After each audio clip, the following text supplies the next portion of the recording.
Hello. Hello. വെറുതെ ഒന്ന് ഹോസ്റ്റലിൽ കയറി. അപ്പൊ കൂട്ടുകാരികൾ പറഞ്ഞു ഇപ്പൊ കമ്പനിയൊന്നുമില്ല, ഒറ്റയ്ക്കാണെന്ന്. എന്തു പറ്റി? ഡോക്ടർക്ക് എന്ത് പറ്റി? എന്നെ പെട്ടെന്നൊന്ന് കാണണമെന്ന് തോന്നാൻ? 2-3 ദിവസമായി മനസ്സിനാകെ ഒരു വിഷമം. ഒന്ന് കാണണമെന്ന് തോന്നി. എന്തിന്? അന്ന് ഞാൻ മായയെ വല്ലാതൊന്ന് നോവിച്ചു അല്ലേ? എങ്ങനെ? അച്ഛനും അമ്മയും ആരെന്നറിയാത്തോളെന്നൊക്കെ പറഞ്ഞ്. ഓ, അതിലെന്താ?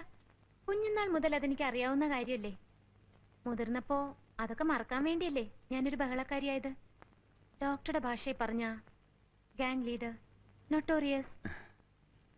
എനിക്ക് മാപ്പ് തന്നൂടെ? എന്തിന്? ആരോ എന്നോട് അക്കാലത്ത് പറഞ്ഞു മായയുടെ അച്ഛനും അമ്മയൊക്കെ കാനഡയിലാണ്, വന്നിട്ടേ ഇല്ല, പണം മാത്രമേ അയക്കുള്ളൂ എന്നൊക്കെ. അതുകൊണ്ടാണ് ഞാൻ അന്നങ്ങനെ ഹേർട്ട് ചെയ്തത്. ശരിക്കും മായയുടെ സ്ഥിതി ഇതാണെന്ന് അറിഞ്ഞിരുന്നെങ്കിൽ ഞാൻ അങ്ങനൊന്നും പറയില്ലായിരുന്നു. I am sorry. അതിനിപ്പോ എന്താ? അതെനിക്ക് നന്നായില്ലേ. ഡോക്ടർ എന്നെ വാശി പിടിപ്പിച്ചതുകൊണ്ട് ഞാൻ അവരെ കണ്ടുപിടിക്കും. എന്നിട്ട് ഡോക്ടറുടെ മുമ്പിൽ കൊണ്ടുവന്ന് പറയും, ഇതാണ് എന്റെ അമ്മ, ഇതാണ് എന്റെ അച്ഛൻ, ദേ കണ്ടോന്ന്. ഉറപ്പായിട്ടും? ഉറപ്പായിട്ടും. അന്ന് ഡോക്ടർ എനിക്ക് എന്ത് തരും? അവരെ എന്റെ മുമ്പിൽ കൊണ്ടുവരാൻ മായയ്ക്ക് പറ്റിയാൽ തീർച്ചയായും ഞാൻ എന്നെ മായയ്ക്ക് തന്നേക്കാം. If you love me, if you like me. കൊണ്ടുവരാൻ പറ്റിയില്ലെന്ന് വെച്ചോ, അപ്പൊ മായ എനിക്ക് തന്നേക്കണം. Because I love you, I like you. അയ്യോ, കൺഫ്യൂഷൻ കൺഫ്യൂഷൻ. എനിക്കൊന്നും മനസ്സിലാവുന്നില്ല. ഒന്നുകൂടെ പറഞ്ഞേ. കളിതമാശയൊക്കെ വിട്, ഞാൻ കാര്യമായിട്ടാ പറയുന്നത്. ഞാനും കാര്യമായിട്ടാ പറയുന്നേ. എനിക്കൊന്നും മനസ്സിലാവുന്നില്ലെന്നേ. എന്നാ മനസ്സിലാക്കിയോ? അച്ഛനെ മറക്കുക, അമ്മയും മറക്കുക. എന്നെ ഇഷ്ടമാണെങ്കിൽ മായ എനിക്ക് തന്നേക്ക്, ഞാൻ അംഗീകരിച്ചോളാം. അത് പറയാനാ വന്നത്. ദേ നുണ പറയുന്നു. അല്ല, സത്യം. എന്താ ആലോചിക്കുന്നത്? നുണയാണെങ്കിലും സത്യമാണെങ്കിലും ഐ എം സോറി ഡോക്ടർ, എനിക്ക് സമ്മതമല്ല. എന്തേ? പിന്നെ അന്ന് എന്തിനാ എന്നോടൊന്ന് പ്രണയമാ, കല്യാണം വേണേലും കഴിക്കാൻ തയ്യാറാണെന്നൊക്കെ പറഞ്ഞത്? അതന്നല്ലേ. ഇന്നെന്റെ സ്ഥിതി അതല്ലല്ലോ. ഇന്ന് എന്താ കുഴപ്പം? ഇന്ന് എനിക്ക് ഇത്തിരി വാശിയാ. എന്റെ വേണ്ടപ്പെട്ടവരെന്നെ അംഗീകരിക്കാതെ ഡോക്ടറോട് എന്നെ അംഗീകരിക്കാൻ പറയുന്നത് ന്യായമല്ലല്ലോ. ഓ, അപ്പൊ അച്ഛനെയും അമ്മയും കണ്ടുപിടിച്ച് വന്നിട്ടേ നമ്മുടെ കാര്യം നടക്കൂ. അത്രേ ഉള്ളൂ. ശരി, ഞാനങ്ങ് പോയേക്കാം. കണ്ടുപിടിച്ച് വന്നിട്ടൊന്ന് അറിയിച്ചേക്കണം. All the best. താങ്ക്സ്. വരട്ടെ. ഒന്നറിഞ്ഞോ, ഒരു കാലവും മായ അവരെ കണ്ടുപിടിക്കാൻ പോകുന്നില്ല. കണ്ടുപിടിച്ചാൽ തന്നെ മായ അവരെ അംഗീകരിക്കാനും പോകുന്നില്ല. 19 വർഷമായിട്ട് വേണ്ടാത്തവരാ ഇപ്പൊ വലിഞ്ഞേറി വരാൻ പോകുന്നത്. നാണോ ഇല്ലല്ലോ.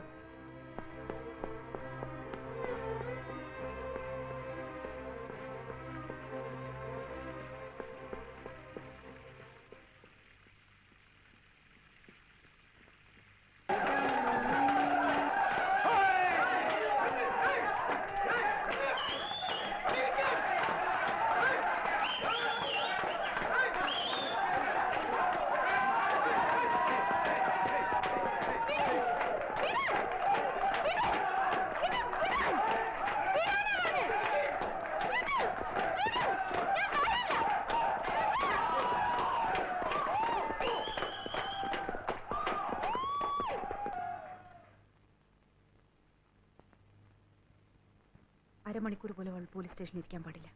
എത്രയും പെട്ടെന്ന് അവളെ വലിച്ചു കെട്ടി എന്റെ മുമ്പിൽ കൊണ്ടുവരണം. പോയിക്കോളൂ.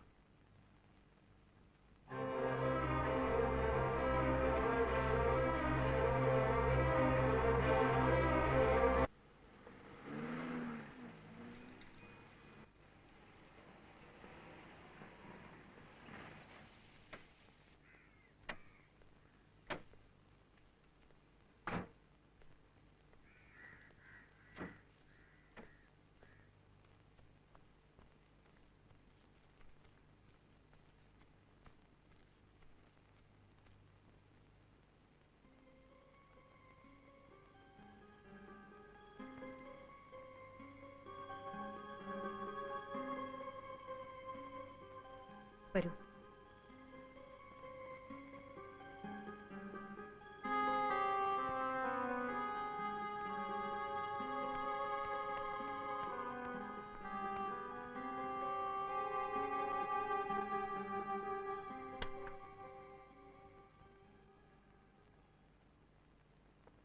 എന്താ മായി? എന്താ നിന്റെ ഉദ്ദേശം? എന്തിനാ നീ എന്നെങ്ങനെ ശല്യം ചെയ്യുന്നത്?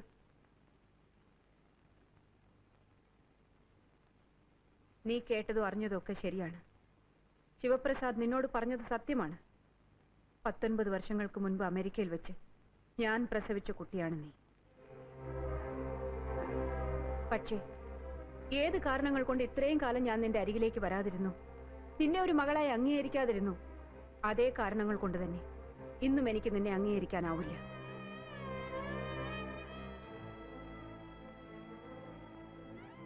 നിനക്കിതുവരെ കിട്ടിക്കൊണ്ടിരുന്നതെല്ലാം ഇനിയും തുടർന്നും കിട്ടിക്കൊണ്ടിരിക്കും, വേണമെങ്കിൽ അതിൽ കൂടുതലും. പക്ഷെ ഒന്നു മാത്രം ചോദിക്കരുത്, ഒരമ്മ എന്ന നിലയിലുള്ള സ്നേഹം, വാത്സല്യം, ലാളന, അതൊക്കെ 19 വർഷങ്ങൾക്ക് മുൻപ് നഷ്ടപ്പെട്ടു പോയതാണ്. ദയവ് ചെയ്ത് മകളെ അമ്മയെ ഉപദ്രവിക്കരുത്. നിങ്ങൾ എന്നെ വല്ലാതെ തെറ്റിദ്ധരിച്ചിരിക്കുകയാണ്. ഒരമ്മ എന്ന നിലയിലുള്ള നിങ്ങളുടെ അംഗീകാരം എനിക്ക് വേണ്ട. നിങ്ങളുടെ ലാളന, സ്വത്തുക്കൾ, പദവി, സ്നേഹം ഒന്നും എനിക്ക് വേണ്ട. നിങ്ങൾക്ക് എന്നെ ഭയമാണെങ്കിൽ, ഇഷ്ടമല്ലെങ്കിൽ നമുക്കിപ്പോ പിരിയാം. ഇനി ഒരിക്കലും ഞാൻ നിങ്ങളുടെ വഴി വന്ന് നിൽക്കില്ല. ഒരിക്കൽ പോലും ഞാൻ നിങ്ങളെ കാണുക പോലും ഇല്ല. കാരണം നിങ്ങൾ എന്നെ വെറുക്കുന്നതിന്റെ 1000 ഇരട്ടി ഞാനിപ്പോ നിങ്ങളെ വെറുക്കുന്നു.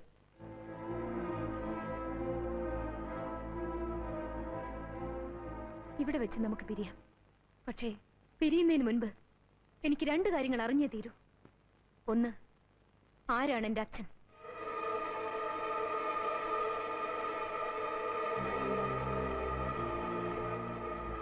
2, 19 വർഷങ്ങൾക്ക് മുൻപ് ഏതെങ്കിലും കുപ്പത്തൊട്ടിയിൽ എറിയേണ്ടിയിരുന്ന എന്നെ എന്തിനാ ഇത്രയും വളർത്തിയത്? എന്തിനാ ഈ പണക്കാരുടെ കോളേജിൽ വലിയൊരു പണക്കാരിയായി എന്നെ വാഴിച്ചത്? എന്തായിരുന്നു നിങ്ങൾ ഇത്രയും കാലം എനിക്ക് തന്നുകൊണ്ടിരുന്നത്? സ്നേഹമോ പരിഹാസമോ? പറ. ഈ 2 ചോദ്യങ്ങൾക്ക് ഉത്തരം തരാതെ എനിക്ക് നിങ്ങളെ വെറുതെ വിടാൻ പറ്റില്ലല്ലോ. മായി, നിന്റെ അച്ഛൻ ആരാണെന്ന് അറിയാവുന്ന ഒരേ ഒരാളെ ഉള്ളൂ ഈ ലോകത്തിൽ. ഞാൻ മാത്രം. ഞാൻ മരിക്കുന്നവരെ അത് മറ്റൊരാൾ അറിയില്ല. അറിയാൻ ഞാൻ സമ്മതിക്കില്ല. നീ എത്ര ചോദിച്ചാലും ഞാനത് പറയില്ല മായി. പിന്നെ ഞാൻ എന്തിനാ ഇത്രയും കാലം നിന്നെ വളർത്തിയത്? ഞാൻ എന്തിനാ നിന്നെ ഇഷ്ടം പോലെ ജീവിക്കാൻ അനുവദിച്ചത്? ഞാൻ എന്തിനാ ഒരിക്കലും പോലും നിന്നെ കാണാൻ വരാതിരുന്നത്? ഞാൻ എന്താ നിനക്ക് തന്നോണ്ടിരുന്നത്? സ്നേഹമോ പരിഹാസമോ? അതൊന്നും എനിക്കറിയില്ല കുട്ടി. ഈ കണ്ണീര് കൊണ്ട് എന്നോട് ഇത്രയും കാലം ചെയ്ത കളങ്കം നിങ്ങൾക്ക് കഴുകിക്കളയാനാവില്ല. ഇനിയും വരും ഞാൻ. എന്റെ അച്ഛൻ ആരെന്ന ചോദ്യത്തിന് ഉത്തരം കിട്ടാതെ നിങ്ങളെ സ്വൈരമായി ജീവിക്കാൻ ഞാൻ അനുവദിക്കില്ല.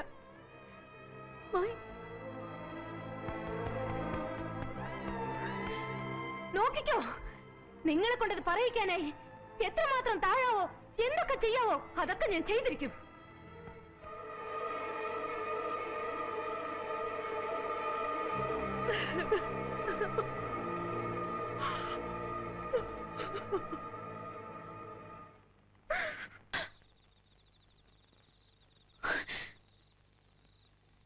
വരൂ. ഇല്ല, വരാനല്ലേ പറഞ്ഞത്? ഞാൻ വരില്ല. അടുത്ത് വരരുത്. വാ. വരില്ലെന്ന് പറഞ്ഞില്ലേ? നിന്റെ അമ്മയാ വിളിക്കുന്നത്. വരാൻ.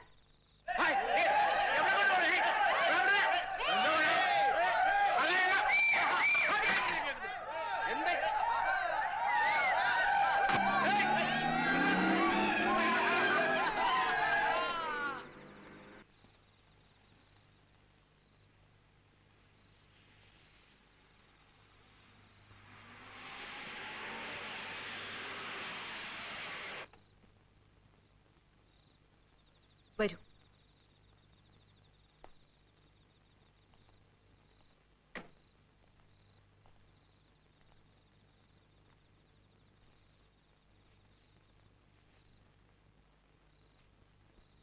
ഇന്ന് നീ സ്വയം നശിക്കാൻ തീരുമാനിച്ചിരിക്കുകയാണെന്ന് എനിക്കറിയാം. എന്തൊക്കെ സംഭവിച്ചാലും അത് നിന്റെ വിധിയെന്ന് കരുതാനേ എനിക്ക് പറ്റൂ. നിന്റെ ഈ പ്രായത്തിൽ നിന്നെക്കാൾ വാശിയും വികൃതിയും ഒക്കെ ഉള്ളവളായിരുന്നു ഞാൻ. അന്നൊരു കൂട്ടുകാരി ഒരു പുരുഷനെ ചൂണ്ടിക്കാണിച്ച് വെറുതെ എന്നെ ഒന്ന് വാശി പിടിപ്പിച്ചു. അങ്ങനെ തമാശയ്ക്കാണ് ഞാൻ നിന്റെ അച്ഛനെ എന്നിലേക്ക് വലിച്ചഴിച്ചത്. അദ്ദേഹം ഒഴിഞ്ഞു മാറാൻ ശ്രമിച്ചപ്പോഴെല്ലാം എന്റെ വാശിയും തമാശയും കൂടിയതേ ഉള്ളൂ. ഒടുവിൽ നീ എന്റെ വയറ്റിൽ പിറക്കുന്നത് വരെ പോയ ആ ബന്ധം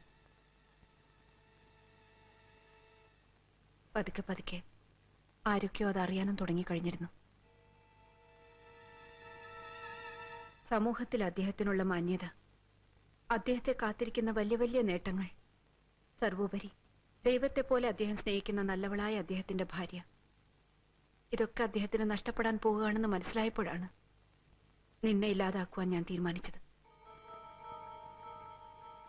അതറിഞ്ഞതും നിന്റെ അച്ഛൻ എൻ്റെ അടുത്ത് ഓടി വന്ന് പറഞ്ഞു, അരുത്, അത് ചെയ്യരുത്. എന്തൊക്കെ സംഭവിച്ചാലും എന്തൊക്കെ നഷ്ടം വന്നാലും എന്നെ സ്വീകരിക്കാൻ അദ്ദേഹം തയ്യാറായിരുന്നു. ആ സമയത്താണെന്ന് തോന്നുന്നു ഞാൻ ശരിക്കും അദ്ദേഹത്തെ ഇഷ്ടപ്പെട്ടു പോയത്. ഇന്നും ഉണ്ട് ആ ഇഷ്ടവും ആദരവും ഒക്കെ എൻ്റെ മനസ്സിൽ. അദ്ദേഹത്തിന്റെ ജീവിതത്തിൽ ഞാൻ കാരണം ഒരു പോരൽ പോലെ ഏൽക്കരുതെന്ന് ഞാൻ ആഗ്രഹിച്ചു. അങ്ങനെ നിന്നെ ഇല്ലാതാക്കാൻ ഞാൻ ഹോസ്പിറ്റലിൽ അഡ്മിറ്റായി. പക്ഷെ കഴിഞ്ഞില്ല. എങ്ങനെ കഴിയും? അദ്ദേഹത്തിന്റെ കുഞ്ഞല്ലേ. നിന്റെ മുഖം ഒന്ന് കാണാൻ ഞാൻ കൊതിച്ചുപോയി.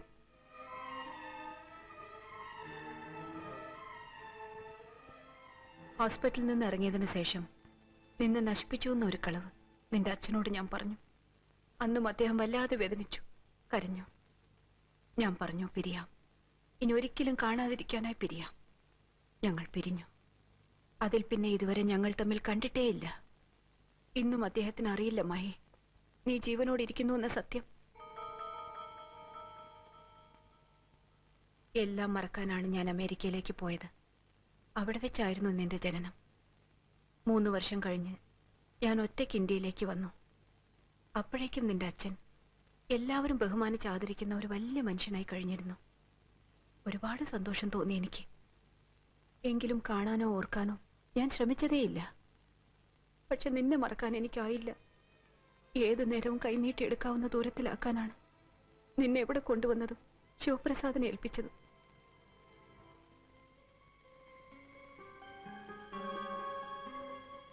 പലപ്പോഴും നിന്റെ മുമ്പിൽ വന്ന് ഇതാമായി ഈ ഞാനാണ് നിന്റെ അമ്മയെന്ന് പറയണമെന്ന് ആഗ്രഹിച്ചിട്ടുണ്ട്. പക്ഷെ ഒരിക്കലും കഴിഞ്ഞിട്ടില്ല. നിന്റെ അച്ഛനെ ഓർത്താണ്, അദ്ദേഹത്തിന്റെ കുടുംബത്തെ ഓർത്താണ്, സ്നേഹബന്ധങ്ങളെ ഓർത്താണ്. എനിക്കിങ്ങനെ ഒരു മകളുണ്ടെന്നറിഞ്ഞാൽ ആരെങ്കിലും പഴയ കഥകൾ ഉയർത്തിക്കൊണ്ടുവന്ന് എല്ലാം നശിപ്പിക്കില്ലേ? അത് നിന്റെ അച്ഛനെ ബാധിക്കില്ലേ? അദ്ദേഹം ഒരിക്കലും ദുഃഖിക്കാതിരിക്കാൻ വേണ്ടിയാണ് ഇത്രയും കാലം ഞാൻ നിന്നെ കാണാൻ പോലും വരാതിരുന്നത്. പക്ഷെ നീ വല്ലാതെ വാശി പിടിക്കുന്നു. ആ അച്ഛൻ ആരാണെന്നറിയാൻ അതിനുവേണ്ടി സ്വയം നശിക്കുന്നു. നീ ഒന്ന് ആലോചിച്ചു നോക്കൂ. അറിഞ്ഞിട്ട് എന്ത് നേടാനാണ്? ദുഃഖമല്ലാതെ ഒരിറ്റ സന്തോഷം അദ്ദേഹത്തിന് കൊടുക്കാൻ നിനക്കാവില്ല. പിന്നെ എന്തിനാണ് വെറുതെ എന്നെ ശല്യം ചെയ്തതുപോലെ അദ്ദേഹത്തെയും ശല്യം ചെയ്യാനോ? ഞാൻ ജീവിച്ചിരിക്കുന്ന കാലത്തോളം അതിന് ഞാൻ നിന്നെ സമ്മതിക്കില്ല. അതിനുവേണ്ടി ഞാൻ മരിക്കേണ്ടി വന്നാ പോലും.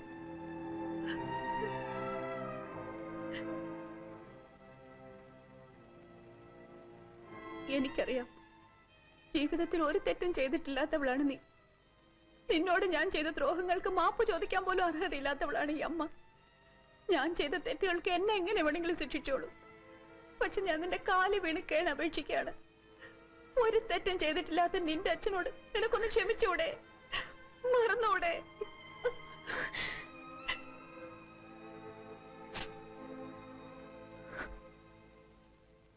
നീ എന്താ ആലോചിക്കുന്നേ? ഒന്നുമില്ല. നിങ്ങൾ എന്നെ എത്രമാത്രം തെറ്റിദ്ധരിച്ചു പോയി എന്ന് ആലോചിക്കായിരുന്നു. അമ്മ ഈ പറഞ്ഞ കഥകളൊക്കെ എപ്പോ എന്റെ അടുത്ത് വന്ന് പറഞ്ഞിരുന്നെങ്കിലും ഞാൻ പറയുമായിരുന്നല്ലോ എനിക്ക് എന്റെ അച്ഛൻ അറിയണ്ട എന്ന്. പിന്നെ എന്തിനായിരുന്നു അമ്മ ഇത്രയും കാലം എന്നെ വെറുതെ? ഇപ്പോഴും ഞാൻ പറയുന്നു, എനിക്കറിയണ്ട എന്റെ അച്ഛൻ ആരെന്ന്. ഇനി ഒരിക്കൽ പോലും ഞാനിത് ചോദിക്കുകയില്ല. എന്റെ അമ്മ സന്തോഷവതിയായിരിക്കാൻ ഇതിൽ കൂടുതൽ എന്തെങ്കിലും ഞാൻ ചെയ്യണോ? നീ പറയുന്നതൊക്കെ സത്യമാണ് മായ. സത്യം. ഇതോർത്ത് ഇനി അമ്മ വിഷമിക്കരുത്. ഞാൻ ഒരിക്കലും അമ്മയെ ശല്യപ്പെടുത്തില്ല. അമ്മ പൊയ്ക്കോളൂ.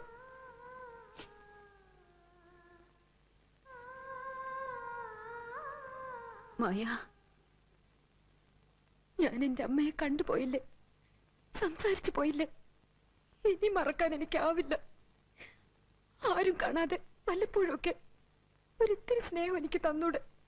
ഒരമ്മയുടെ സ്നേഹം. കുഞ്ഞുനാൾ മുതൽ ഞാൻ ആഗ്രഹിച്ചു പോയതാണ്.